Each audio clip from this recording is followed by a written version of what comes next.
Hey folks, Russ Bailey here. It's time for another BrushPile Fishing, the video podcast. We're coming to you from beautiful Percy Priest Lake here in Nashville, Tennessee.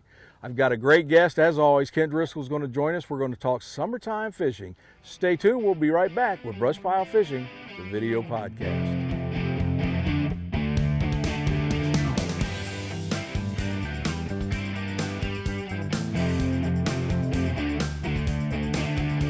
Welcome back to the video podcast, and I want to thank our sponsor, Bob Cycle in Sydney, Ohio. It's great to have them on board with us. And Kent Driscoll, how we doing, bud? Hey, man, what a great day. I'll tell you what, folks, we actually just got done filming not a show, but two shows this morning. Kent, you told me that Percy offers so many different options for summertime fishing.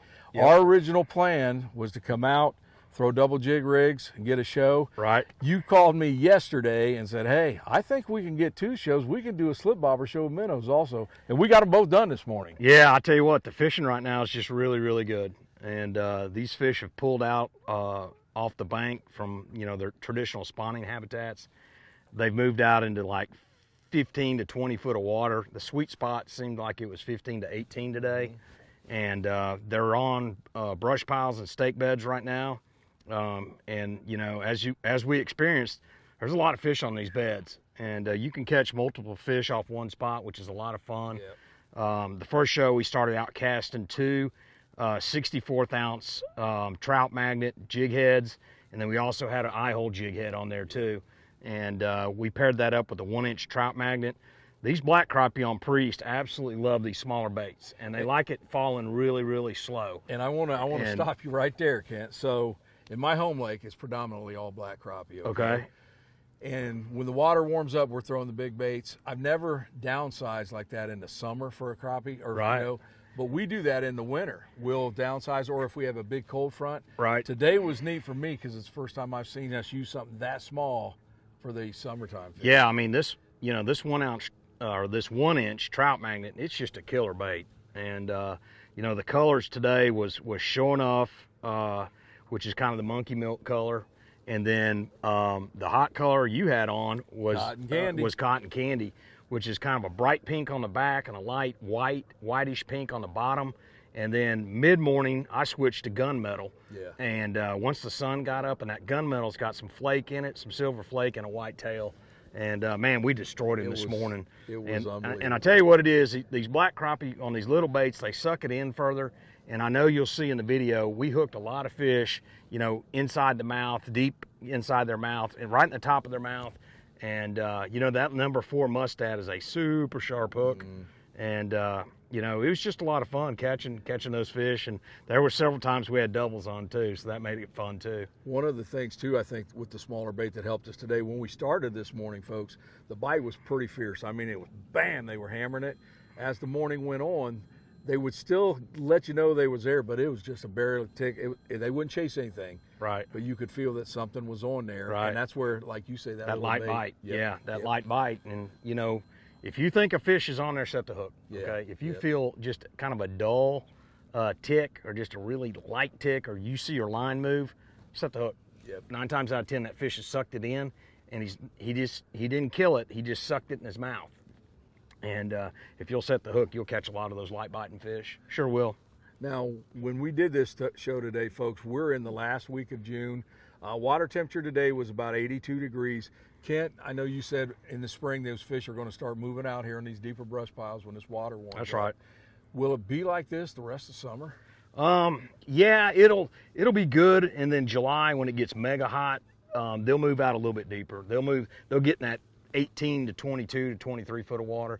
And, they won't go far from where they are right now. They'll just move out deeper water and get on structure. Yeah. And they hang in this structure. There's a lot of predator fish in this lake. We got largemouth bass, smallmouth bass. Gar. Yeah, you got all kinds of gar, of course, catfish.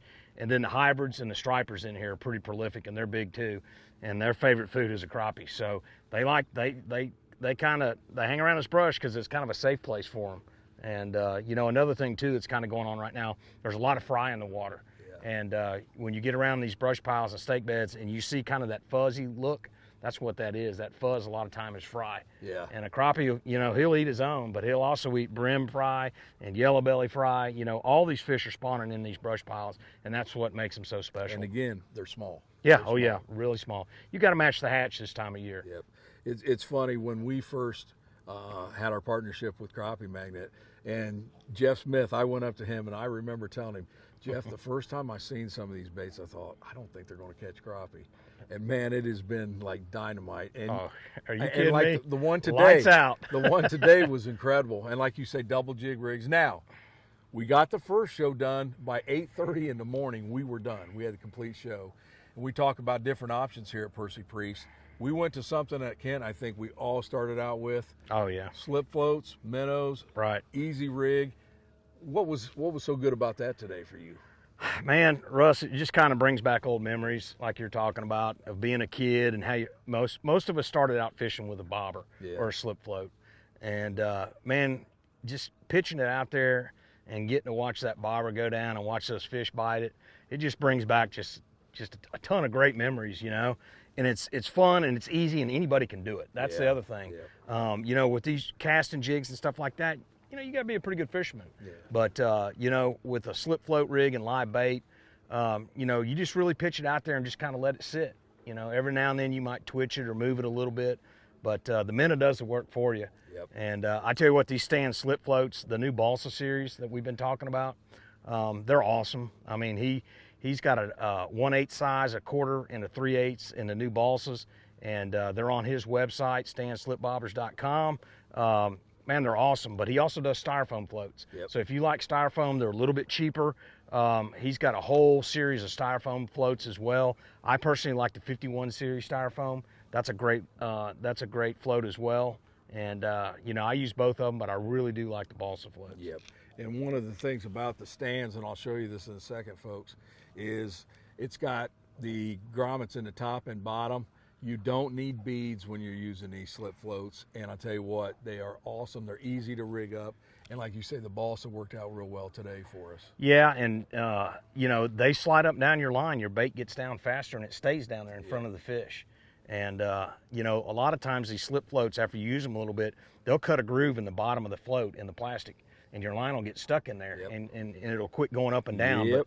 But I tell you, the insert in the top and the bottom is key. That's what makes it such a great float. And then don't forget, Stan also makes his own bobber stoppers, and he calls them the bobber knot. And they're a like a yarn or a thread type bobber stopper. You slide them up on your line. It's on a little, it looks kind of like a straw. And you slide that straw up on your line, you pull the bobber stop off, you cinch it down at the depth you want to fish, trim the tags on it, and then it'll flow right through those guides when you cast it out there, because it's 1/3 of the diameter of the normal threaded bobber stopper. So that's another huge benefit to using the stand slip floats as well. The last thing I want to touch on, folks, both shows today we did use the live scope, but you know, you hear about people constantly staring at the screen.